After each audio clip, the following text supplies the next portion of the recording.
standard options, have some modded options. And have a look. There you go. Have a look. There we go. There's the modded options. Let's get into it. It's day 35, so we've got Horde night tonight, and I just thought I would give you a look around my base, and then after that I'll bring you back in when the zombies start running. Right, now we'll just have a little snooze while we wait for the game to actually open. Still snoozing. I might play some music here.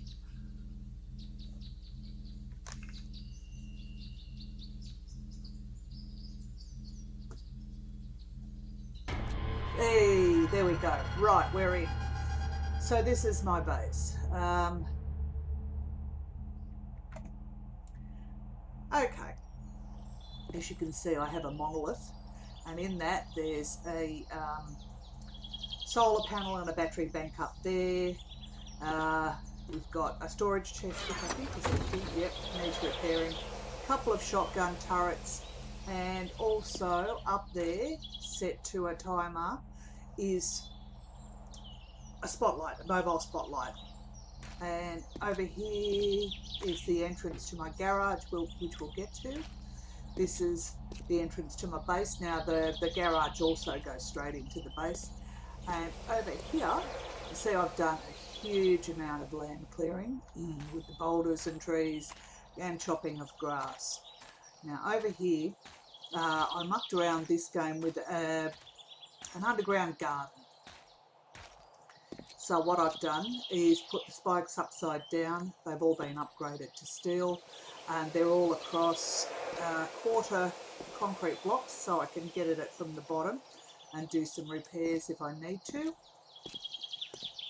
So that's my underground garden. That's been very successful. It's the first time I've done it, and I'm really happy with it.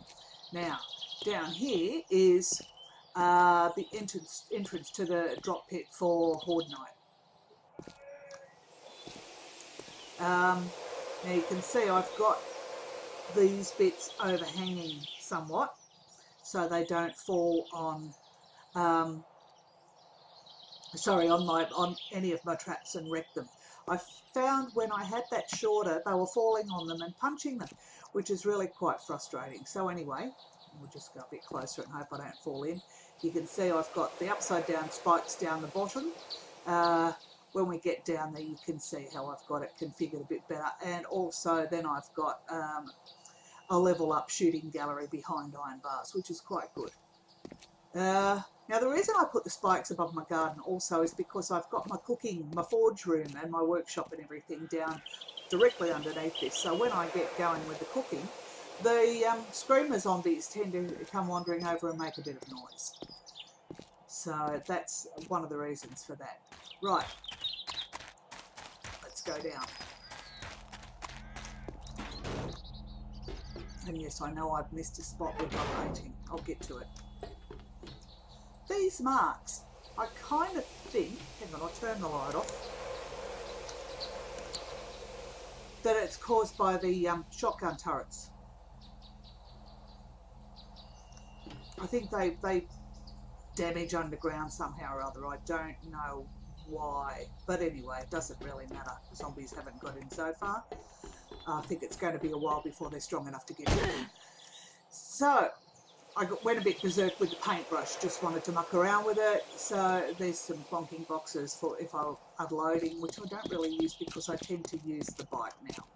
Now what I've done with all of the lighting system pretty much is set light switches off and on, so I can conserve power. Right, let's go.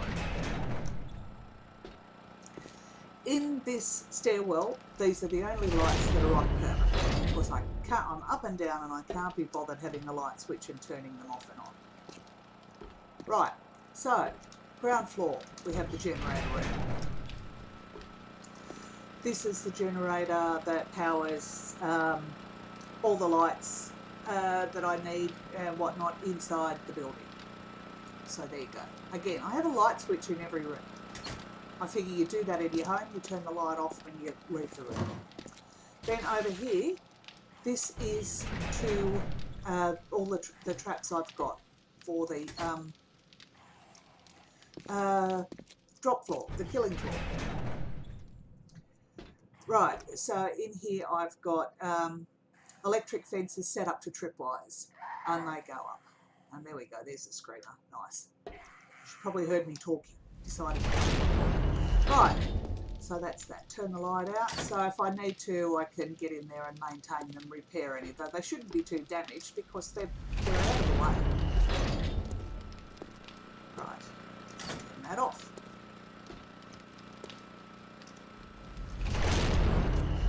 Now, next floor up, this is the workshop. Again, light switch. So in here, this is where I do all of my cooking. These aren't stoves, that's a paint job. I've been mucking around with all the paint, as you can see, which I really like. And I've got a water supply, which is pretty useful. So this is not a bad little setup. Now, in here is the entrance to the killing floor.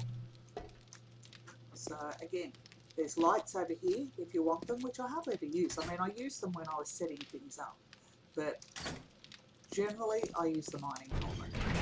And then we get in here. Now this layout has been entirely stolen from Z-Nation. It's a really good system so far. However, because of the overhangs, when the zombies come, they stand above me, but they don't fall down. So that's the only problem. So this would be an awesome killing floor for two people. One up in this section overlooking, who could run around and entice the zombies down, and the other person down here belting them or whatever. Now if they do, this has been upgraded to reinforced steel. If they do get through, I've got a shotgun turret set up, which is always on. I also have these motion sensors set up to the electric fences, so I can go in and out and get out here and loot and do any repairing that needs to be done, and I don't get electrified. But the zombies, if they come over near the fence, so that's really useful. And over here I've got this set up for the dart traps, which are all up, next level up. And if it gets a bit overwhelming, I can just run over here and flick the switch. Now if they do decide to get through, again I've got the shotgun turret, and I can get behind here, shut the door, shoot them, and then I've got several ways out. I can either go through the base. This is how I get upstairs. It's a bit clunky. I'm working on it. This is all a work in progress. So up here you can see I've got the iron bar set up so I can actually get to the dart traps and put more darts in them, blah blah blah. This I've got all closed off with iron bars. That helps protect the dart traps to a large degree, and also you can get up here and shoot them, but the spider zombies can't get up and get to you. And also with that overhang, the way they hover up above you, I've got to come up here and run around on Horde night to get them all falling down, and then I can go downstairs and carve them up or bash them, whatever I choose to do. Right, so we'll get out of here.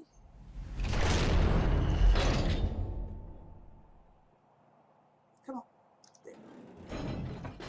And this door we'll come back to later. That's also an exit if I need it. Right, next floor. Lights off. Shut the door.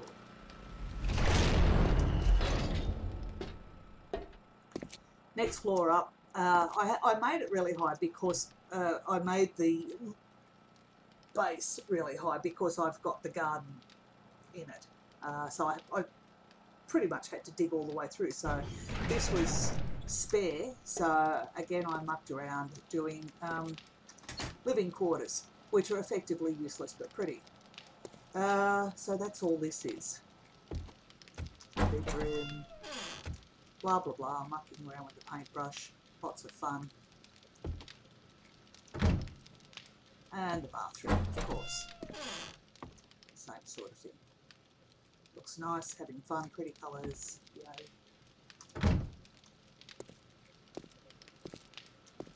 So that's my living quarters. I love the way you can do this, painted on bookshelves. painted stove. The last game, couldn't get these. I had to cheat to get them in the game if I wanted them in the game. You could, I think you could make the fridges, but you couldn't make these stoves. Now I paint them in, so it doesn't matter. Light off. Next floor up is the garden. The garden is 11 by 11, so there's enough room there for each crop and 11 plants. I tend to crouch because otherwise it just upsets the screamers and I can't be bothered. So you can see up there, you can get up there and fix everything, not a problem. And this is my garden. And it's completely fertilised by now and it's pretty productive. So there you go, that's the garden.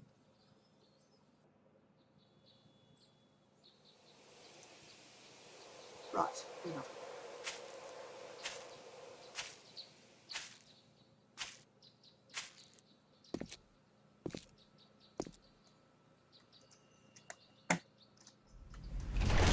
So that's the base. So now we'll go to the garage.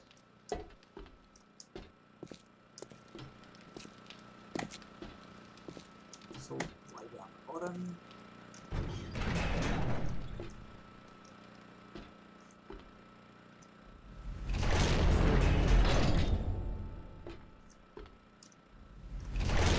Now, initially I dug this, I'll turn some lights on. I dug this area out because I wanted to make a back door to the killing floor. So I've got escape routes all over the place if I need them. And then I decided this is a good big area for a turnaround for the bike. So I thought, yeah, I'll put in a garage. And of course, stupid me started from the top. You can see that's the garage there as it is now. These dark green bits, I started from the top twice. I did it twice. I got all the way down here the first time and was way out. The second time I got halfway down and thought, you really are an idiot. You're still doing it in the wrong place. So I then started from down here, put it where I wanted it to go, and then had to go and dig up all the concrete blocks up the top and backfill everything. So it was a ridiculous learning curve, but there you go. Yeah, so this is another back door to the killing floor. We've got this. Which takes us up to here. Which is that door from before. Okay. So if it really looks like it's going to breach, I can just zap in this way, run up here and jump on my bike and go. So I'm not going to worry about taking the bike out now. Oh, this is just nothing special. I haven't even found any decent seams yet. I just started doing it because I wanted some more iron ore. So I've just dug a big long tunnel this way, and then I've started just cross-cutting it. I'll probably just level up go up to the next level and do pretty much the same thing, looking for seams. And I've done it away, going out in this direction, away from my base. So I won't be building any structures above it. So I don't have to worry too much about structural integrity.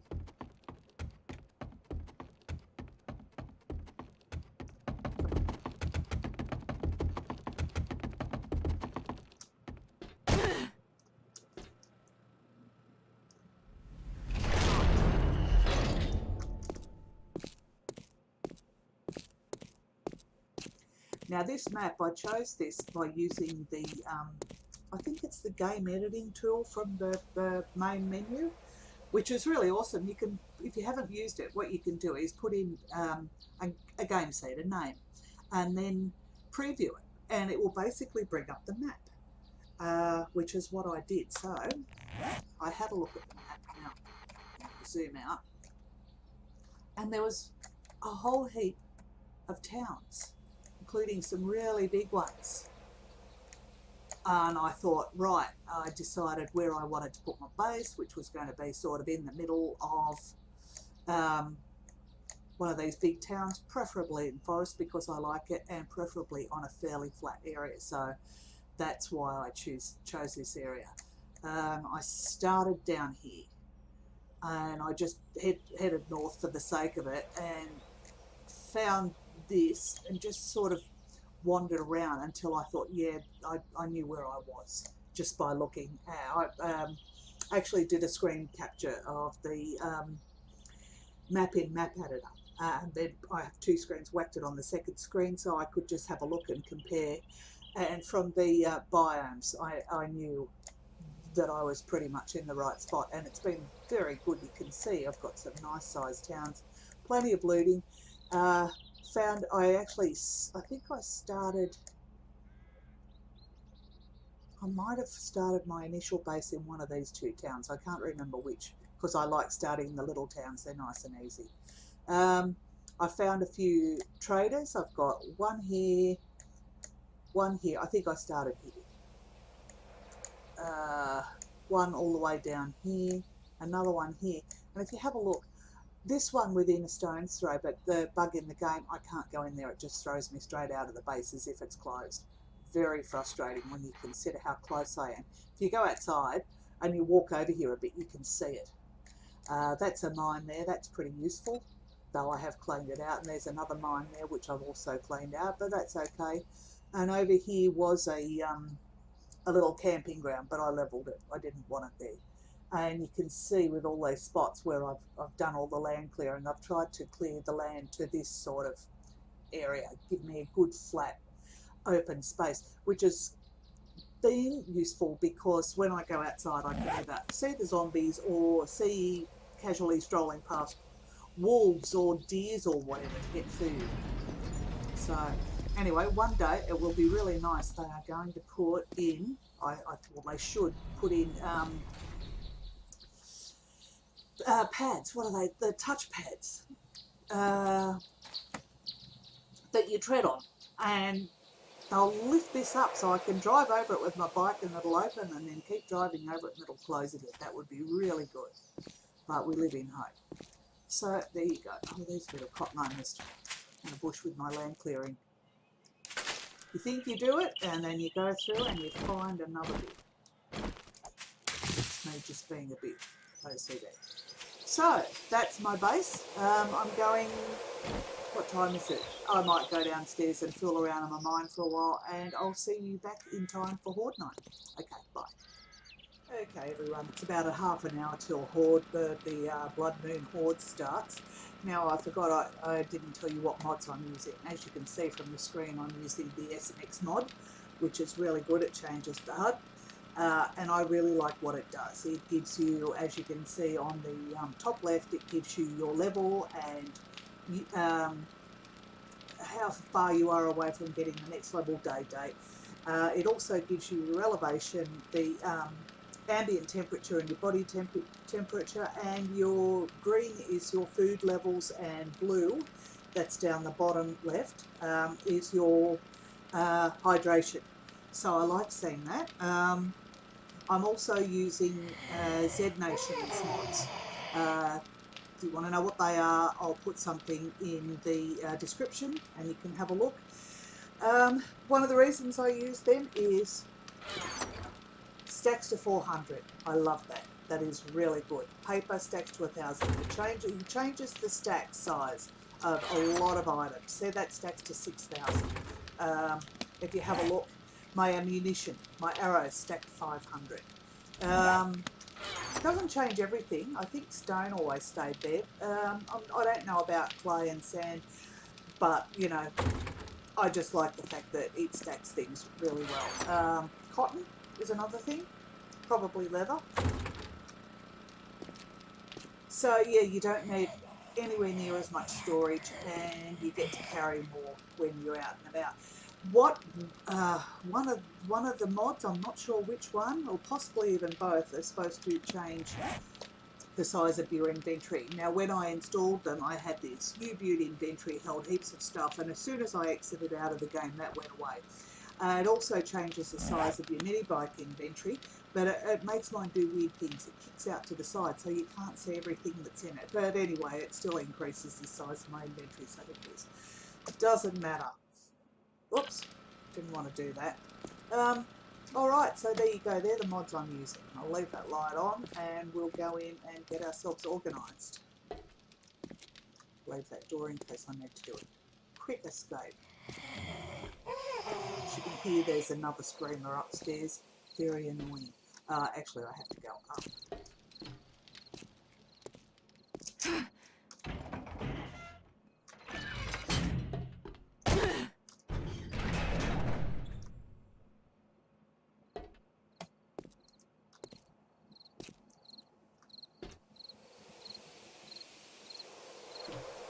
And for those of you that haven't seen this before, those upside down spikes work the same as spikes up the right way. Yeah, except the zombies don't get caught on top of them and bounce up and down, and you also don't get a row of dead bodies floating above them with live crawlers underneath. So there we go, we've got the first one dropping. I'll just do a couple of laps. Oh, screamer, yeah, no, spiral. Oh, good one.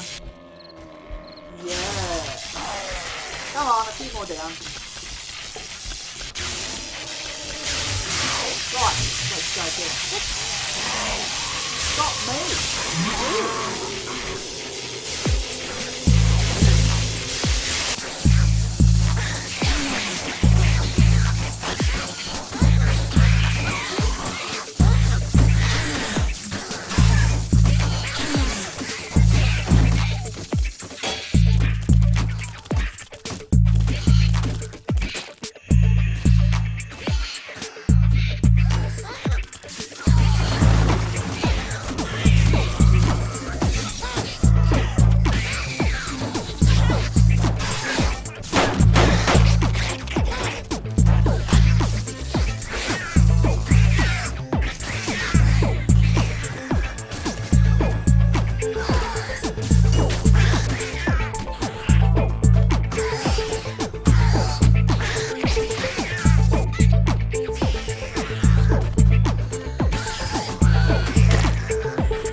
folks, so that's Horde night for another 7 days.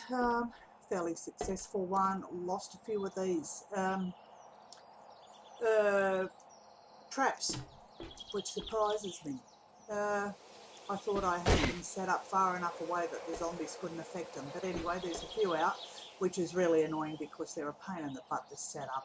Lots of wood framing up and down, blah blah blah.